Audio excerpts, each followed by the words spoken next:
Welcome in to DNVR Buffs After Dark, even though it's still kind of light out. I'm Henry Chisholm. We've got Marissa Saez here. We were up in Boulder at that game when the Buffs played Tennessee. Yes. It really sucked. Colorado just didn't belong, really, is what it looked like. What's your biggest takeaway, Marissa? I think they started like they belonged. And Yeah. then it kind of just fell off the cliff from there. Or more of a steady roll off the cliff. Like there was these moments where they were coming in and out of the game where we were like, this is going to change. We're going to see a difference. And then they couldn't get over that hump. So my biggest takeaway is they got a lot of work to do still. And, you know, there's a lot of communication that's lacking. It was pretty gross. And Tad Boyle did not pull any punches tonight. Not that you ever expect him to. I know you haven't been to many of these press conferences yet. He doesn't hold anything back. He lets it all out, and he had a lot to say, including that, right now this is an average team at best in college basketball. Yes, and he said that multiple times. I've been in a lot of press conferences, and he's definitely the coach that's most to the point, I would say. He did not hold back whatsoever. He was right though. That was a really ugly performance, and it's just tough to get excited about really anything that we saw.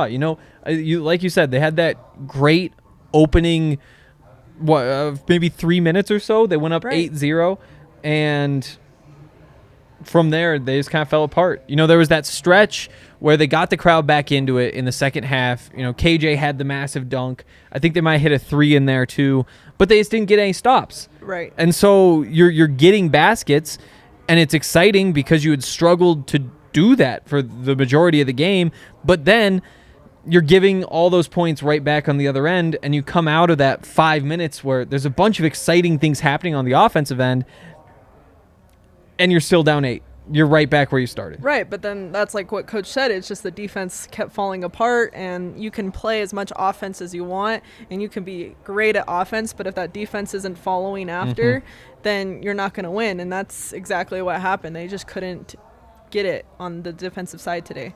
It was gross. It was really gross. It was gross. And it started, I guess I don't have the stats up, so I don't have the exact number at the moment.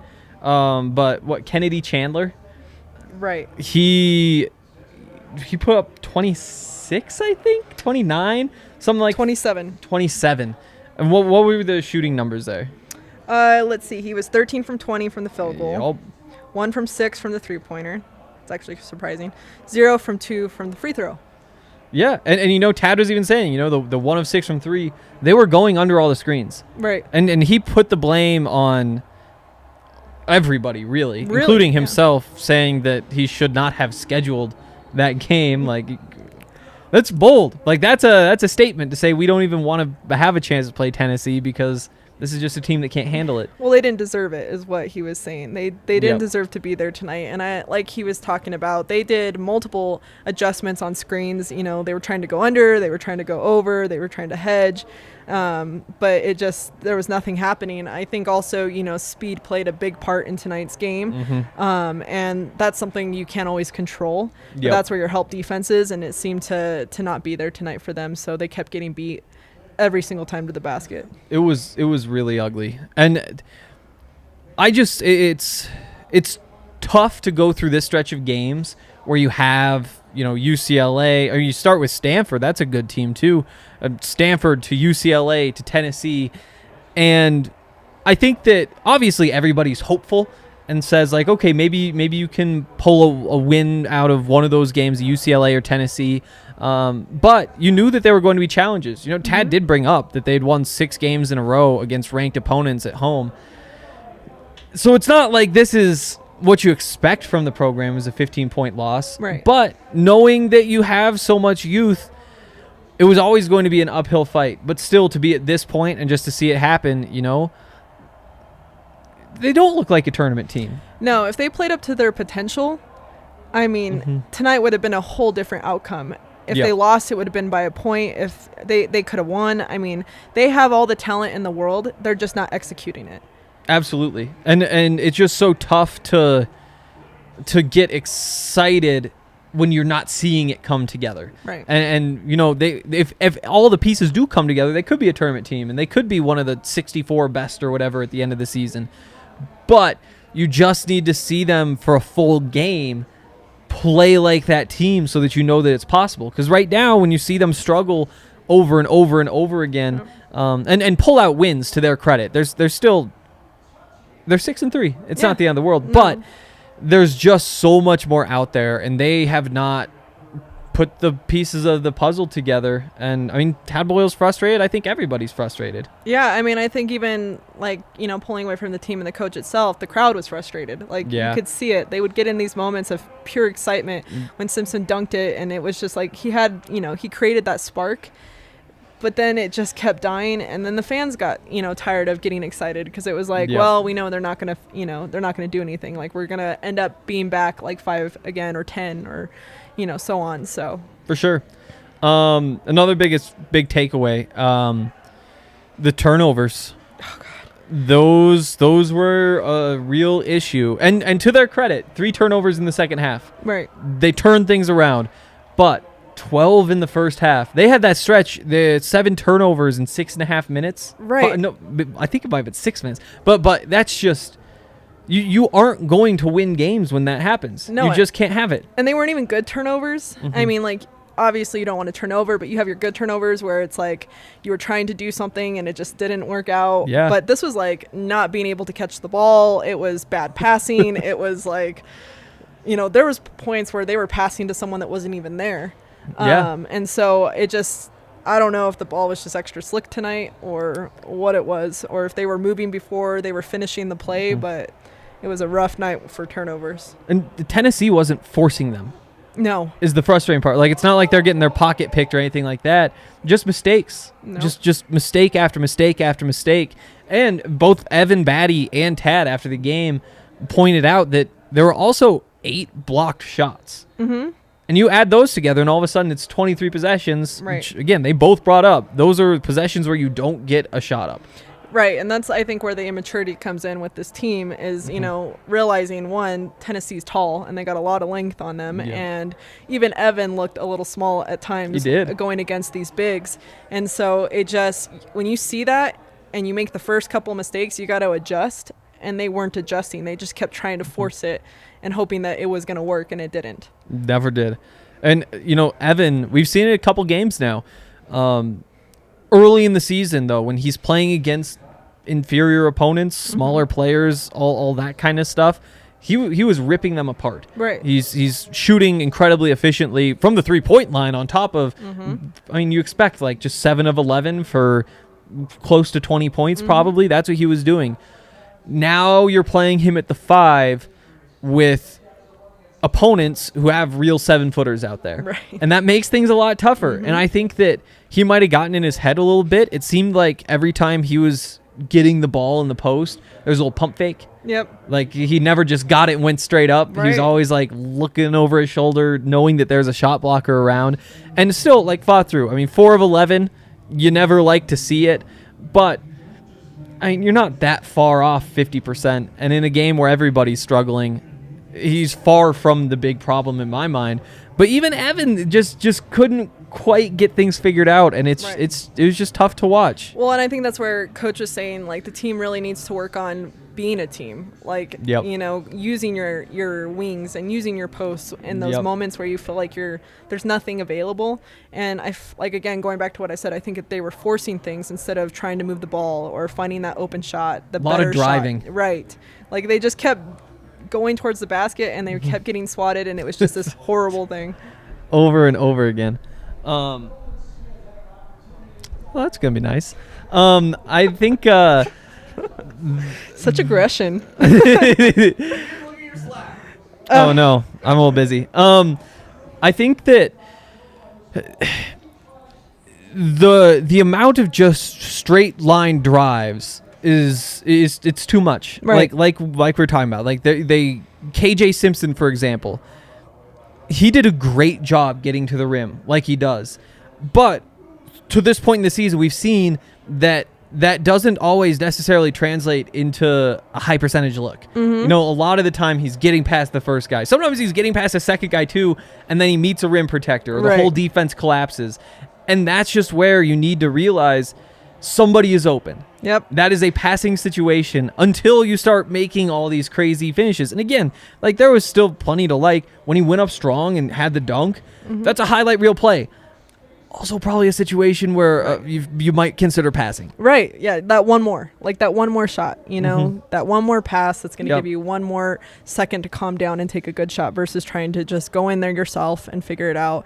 And then, like you said, get swatted, or, you know, there's even a couple times they would go in and they would panic, and then it would be like a rim hit. Like, they didn't even get it above the rim. And it, you know, so there's a lot of work that needs to be done, but yeah. And it's, I don't even think that it's necessarily selfishness. And I know Tad does. Tad has brought that up a few times. But I almost think that's just like basketball IQ. Mm-hmm. You know, when you're out there and the game is moving so much faster than any game you've played in before, you just don't have time to realize the situation and realize what is happening. Because I think that when KJ goes back and looks at some of those drives on tape, he's going to say, yeah, There was an open player right there, and instead I tried to go right at somebody who's 10 inches taller than me, mm-hmm. and it didn't work. And he finishes 2 for 8. Mm-hmm. You know, if there's those 3 or 4 drives where you could just say, yeah, pass those out, and all of a sudden he's looking at 2 of 4. Yeah. And there's probably other people doing the same thing. That means he's getting open looks too.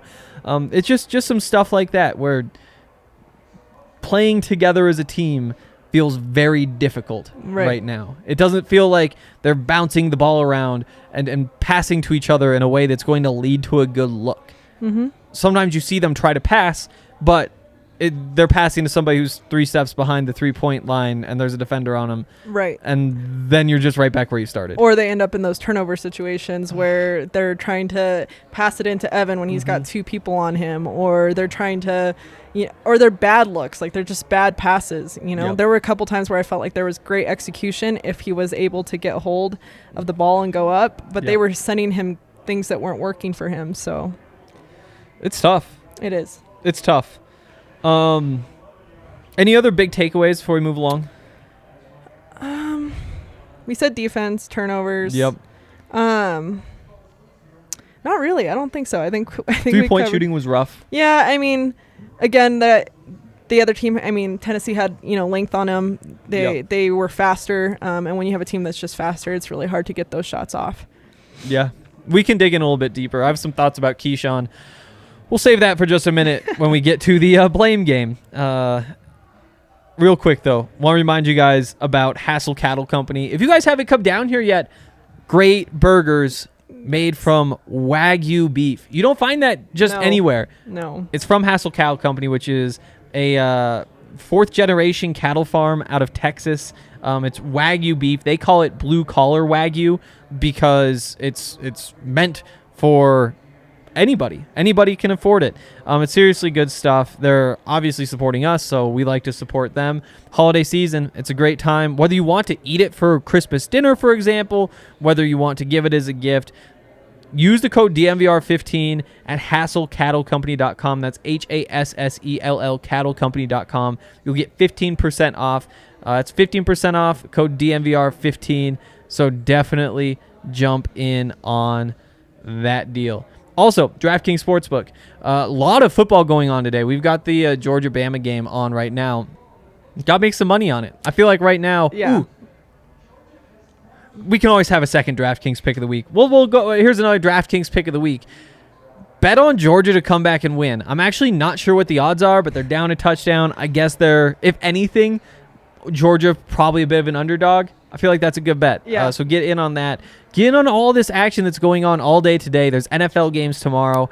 And with those NFL games, you bet $1 on any team to score, you'll get $100 in free bets if it happens. It's a great deal. Great deal. Great partner of ours, and we love to support them. Again, use that code DNVR when you sign up. And if you do that, then you will get that deal that I just mentioned. Yeah. I think that's all I need to say.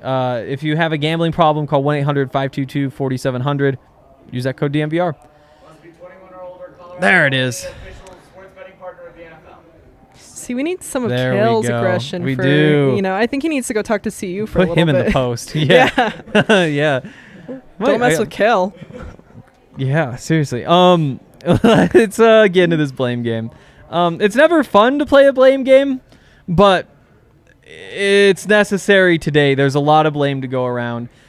First of all, I want to start just by talking about Tad Boyle and Tad Boyle's role in this. Yeah.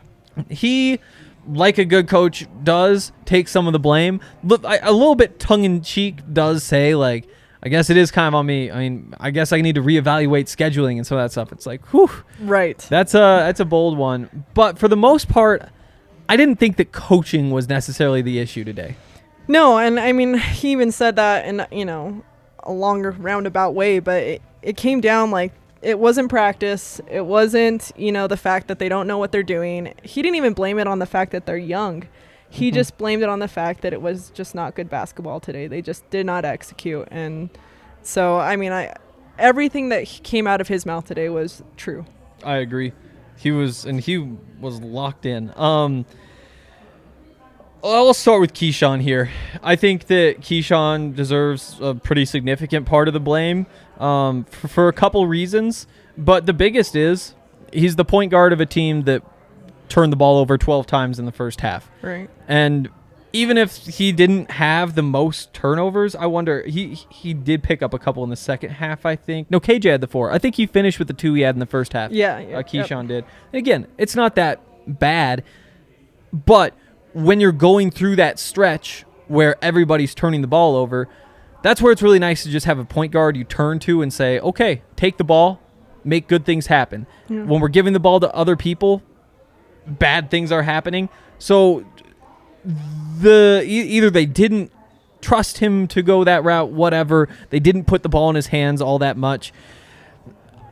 That just needs to change. Like, you just need a steady hand. And when things went wrong, and there's a lot of reasons that things went wrong, he wasn't there to just be like, okay, I've got this, guys. Right. Well, and then, the other thing to talk about is he took the most shots today out of everybody. Yep. He was 2 for 13 from the That's field not goal. good. So that's sitting at a 15.4% from the field. Oof. I mean, the stats speak for themselves. He was taking a lot of shots, and going back to what you said, a lot of shots that were forced, a lot of shots that were unnecessary.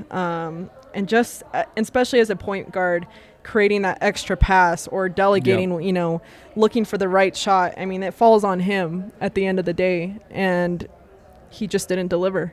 No, it's tough. Only 1 turnover, actually. That's crazy. But 9 rebounds. I think they all were in the first half. 4 assists. He hasn't made a 3-pointer since the Duquesne game. This is 4 games in a row that he hasn't made a 3. Yeah, he was 0 for 5. So it's tough. And he got some decent looks. He'll take some tough ones too, but there were a couple of those that were good looks. He's just cold right now. Mm-hmm. Again, this is a new role for him. He played pretty sparingly in the past with McKinley playing the point guard spot, probably 32 minutes a game, it feels like. And so there's going to be growing pains. This has been an extended growing pain, though, and it stings. Right. It stings, and it's tough to overcome when your point guard's playing that way. Right. Who do you want to put the blame on? Well, I would put it on all of them, but honestly, and don't come at me, but Evan Batty, I feel like, especially as a leader, it falls on him. He's the oldest. He has the most experience, and he could not get his team to calm down, make the smart decisions. And they really looked flustered out there tonight. And so, I think that at the end of the day, as much as he did perform, well, and he was the high scorer for the team, he's the leader. And you just know that you need more out of him. Right. Like, if they're going to win games, they need him to do more. Right. And not to say that, when everything falls on your shoulders, or when you're a leader, everything falls on your shoulders, but it kind of does. It kind of does. And I wonder, like I said, so many times he'd get the ball into the basket, just pump fake. And then it would give the defense time to recover. Or, like, there would be 3 guys around him, and he'd pump fake, and one would go for it, but in that time, 2 other guys would step in and be there to contest it. It's tough to be a 6'8" center. Yep. When you're playing teams like Tennessee, when you're playing teams like UCLA, I mean, Pac-12 teams, honestly, when they get into the full Pac-12 schedule, it's not necessarily going to be that offensive mismatch that he's had against these other teams. He's very skilled. He's big and he's strong, and those traits are valuable. Right. But the length can kind of neutralize that and turn this into a pretty even matchup. And I felt like, it wasn't quite even tonight. He lost his matchup, but it's something that he needs to figure out. Right. Well, and use his strength. I feel like a lot of times he forgets that he's probably one of the stronger ones out there. He may not be the tallest, but I've seen a lot of, tall, great, posts down, in the paint who get outbeat by the stronger person. Yeah. So use the strength.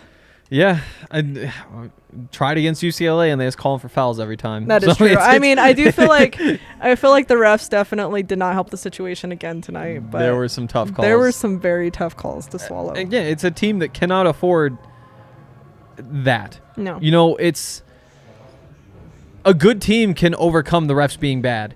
A team that turns the ball over 12 times in the first half and shoots 35% in the game, well, almost 35% in the game, gets blocked 8 times, all these things. When you throw the refs in there, it just doesn't, there's just no path. I just keep thinking back to that stretch where they really should have tied the game up. When they're playing so well on offense, they're hitting their shots, but they go into that stretch down 8 points, they leave it down 8 points because they let Tennessee go 5 for 5 on the other end. Right. And you just can't have it. No. You need to capitalize on that. Who else to blame? There's honestly so many options. You can go back to Simpson again. Yeah. He wasn't the best today. He had his moments where he sparked the team, but for sure. He wasn't consistent. And, he's also one of those guards who got beat up by the Tennessee guy, Kennedy Chandler. It's so hard because I feel like he has two first names. Yes, he does. Yes. But yeah, it's frustrating. Like, anybody who was supposed to guard Kennedy Chandler is to blame for this. Right. And, Evan Batty, he was a lot of the time the guy they were kind of exposing the pick and roll. And when you have those two defenders there, neither of them, Evan just isn't fast enough to chase him down the lane when they're up high. Right. You have KJ who just lets him get by, or Keyshawn, or whoever. It was rough. They had a play that the Buffs just had no answer for. Right, and when you're when the team's faster, you rely on you're going to get beat, or you have that moment where you're like, I have to play kind of farther off them because I will be beat if they try to go off the screen. That's when your help side helps out and is there for you so it can slow down the ball. And there was nothing. It was just like an open lane every single time, and so. But also, with Simpson, Keyshawn, when Keyshawn's not performing the way that he needs to, you need to have another guard that steps up to create that playmaker. And I felt like no one really stepped up to that position tonight. And they tried Julian Hammond. They threw Julian Hammond in. They did the same thing late against UCLA in the last game. Tad had said that this is a three-headed monster at point guard. We're going to see all three of these guys. And for the first few weeks, we didn't see much of Julian Hammond. Now he's starting to get his turn as the other guards have cooled off a little bit. And, I think first possession in the game, he turned the ball over. Yeah. So it's not like it worked all that great, but something needs to change there. One of these guys needs to kind of take this and run with it. Yeah. It was ugly. And, the good news is you have Eastern Washington next, which, Big Sky team. We saw what happened against Montana State. That was an overtime game. Still, this should be a game that you go out there and you win without too much stress. Right. From there, you have a Milwaukee team that's 2-6. From there, it's CSU Bakersfield, which is probably the best team of those three, but not anything that scares you. Not like Kansas the next game and then full conference play the rest of the way. So this is really a stretch where you need wins. Right. You need to win all three of these games, first and foremost. But you also need to get some confidence for some of these guys. Find a guard who can score some points. Stop with these turnovers. UCLA, they've avoided turnovers. This hasn't been a big issue throughout the season, but we saw what we saw today, and it's tough not to be kind of scared of that going forward. Right. It's this is kind of a turn the page situation. You probably expected to go 1-2 against Stanford, UCLA, and Tennessee. That's what you got. And now it's on to these next 3, and this is a stretch where you expect to go 3-0. Yeah, and if you don't, then there's a lot of work that needs to happen. Yep. And, the press conferences are only going to get harder. And that, poor Tad. I feel for him. I asked the question that really set him off. I mean, he made full eye contact with you for a good 3 minutes. I was typing the quotes into Twitter as I was maintaining. With the question, by the way, he talked a lot about the defense and how they struggled and how they run simple drills that simulate what they saw, and to see them not execute that is frustrating. And so my question basically was, when you see the defensive performance like this, is it something where you can kind of like flip the switch? Is there a quick tweak or something that you can make? Or is this just a young team that needs to grow and learn? And the answer was they just need to not play such shitty basketball. Right. I mean, that was to the point. They sucked tonight. Yeah. There was no tweaking. It was just no execution. Yeah. It was rough. It was rough. He talked about the shell drill or shell defense. I mean, you as a basketball player, that's burned into your mind by like the end of preseason. Like, you're ready to go, and that's the last thing you want to do. But yet, they didn't do it. Here's a question for you, Marissa. Okay. Could you have guarded Kennedy Chandler better than the Buffs? I'm not going to answer that question. He was good. He was good. Again, I think it's hard to say that one person could have defended him. He's just one of those players that, I think anybody you put on is going to struggle a little bit. He's just a good point guard, or just a good guard. And so I think that, no, and that's where your team comes to help you. You need the help from your team. There's no one that's going to sit on him that's going to truly stop him. And that's, I think, where Coach was also talking about those what are they called? Traps that we're starting to work towards the end of the night. Those type of things are what are going to help you. But with a guard like that, there's no one, I think, that really, truly can stop him if he doesn't want it. You need that help defender. Yeah. Meanwhile, Jabari Walker gets 2 fouls in 6 minutes, and so he's on the bench. Yeah. And he's the guy who's supposed to be in there at least contesting those. And again, like, to be fair to this defense, early in the game, Chandler was making some tough shots. A lot of those were contested, and he was making pretty crazy layups.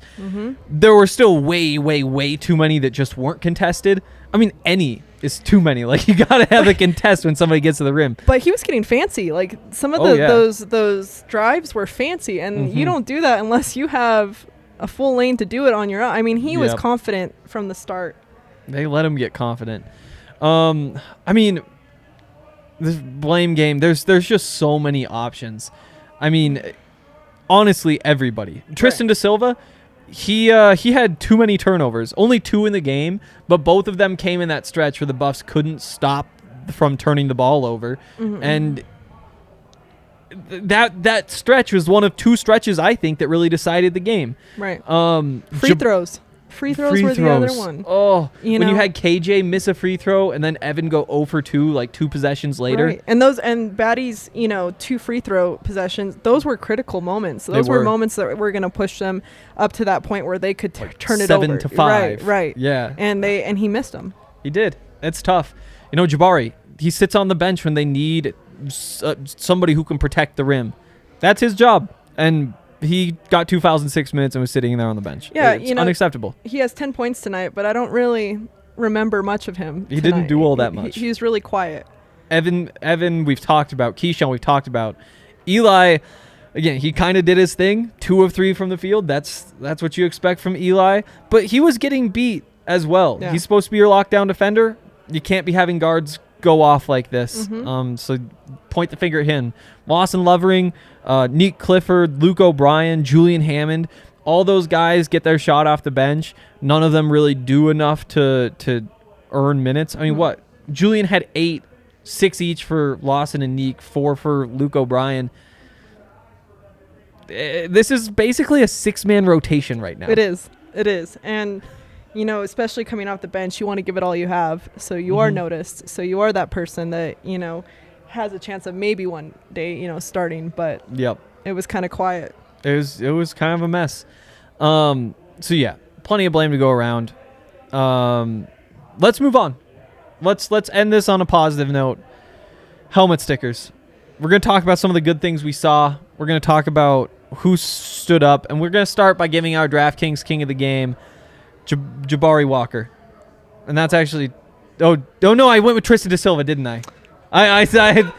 That's right. We did go Tristan. I was considering He Jabari, was quiet, but I'm going to make him King of the Game. Yeah, I know. 11 points, 3 rebounds, 2 assists, 4 7. He had those 2 turnovers in a tough stretch. This King of the Game award tonight, it was wide open for the taking. Right. It would not have taken much for somebody to beat out Tristan, but second leading scorer, does it fairly efficiently. Need more out of him defensively. For sure. Just need more out of him defensively. Yeah. I mean, yeah, I'm looking at all of this. Honestly, though, I think Da Silva did a really good job tonight. Yeah? Yeah. I like it. Yeah. I don't know. That's just me. I know he was... I don't know. Giving out more helmet stickers. Again, it's tough to give anybody one just for the whole game. Yeah, I don't think anybody deserves one for the whole game, but there were bits and pieces that we can remember that... KJ for that dunk. He had some good takes around then. That dunk was... Brought the energy out, created an opportunity for the Buffs to seize momentum and take advantage. They just didn't take advantage. Gotta give him some props for that. Right. What else did we see? Oh, the hot start. That was Tristan da Silva. That's what I'm saying. Like, I think Coach said the same thing, you know? He's the one player where he really was thinking he threw and Evan too. Yes, and Evan, yes. But they are the ones that are making, the best decisions out of a bad game of basketball. Yep. So we give Tristan da Silva a helmet sticker. He scored the first 5 points of the game. Buffs go up 5-0. Bang. There you go. Right. What else went well? Are there any moments that you think back to? Oh, Luke O'Brien. When he got in, he had the and one with the big flex after. Oh, that was great, too. That was a good one. Again, that was. Oh, he had 2 turnovers in 4 minutes. So that's, again, nobody gets one for the full performance, but it was a good moment. Yeah, and they needed that momentum. There were bits and pieces that, kind of moved them to keep going. They never officially quit. There was never a moment where they gave up. Like, you didn't see them sitting there like, yep, we're done. I mean, they fought till the very end, and so in their own way, their own weird terrible way. I mean, after as many turnovers as we saw tonight and bad ones, like, I would have been like, I'm done. Like, this is frustrating. I mean, this was the worst loss that they've had at home since 2017, I think. Yeah, it's tough. And again, Tennessee's a good team, and maybe that's like the brightest spot. It's just that Tennessee is really good. They have a McDonald's All-American who went off. Mm-hmm. They have they're part of that new wave of basketball where you have like 4 guys who are basically the same. They're all like 6'5" to 6'9", and they're totally switchable. They're crazy long. They're great athletes. And just like when these two teams played last year, Colorado couldn't get past that. You try to be tactical or whatever. Sometimes just having those sorts of players is something you can't overcome. And to make matters worse, the whole tactical lock it in, high effort on defense, that didn't work either. No. Like, they didn't even execute their own part of the equation. Right. No, I agree with you. Any final thoughts before we get out of here? I think we covered it. I think it was just bad basketball. It was pretty gross. Yeah. Or how did Coach say it? It was crappy? No. He said something. Oh, he had a lot of things to say. We can wrap it up there. Easier stretch coming up. 3 games against teams that you should beat. Go beat them, and we'll see what happens against Kansas after that. It's tough to expect a win at this point. Who knows? Maybe they blow out Eastern Washington by 30 points. Let's just focus on one game at a time. Yes. Let's get past Eastern Washington. Let's not think about anything other than a game against Eastern Washington. There you go. That sounds real nice right now. That's what's up next. We'll be talking about DNVR Buffs podcast. Shout out to Marissa for coming down to Boulder today and covering the game with me. Shout out to super producer Kale behind the scenes. Shout out to AJ for sitting on the couch and talking shit about the Kansas game. It's great vibes here at the bar. We'll be back soon to talk more Buffs.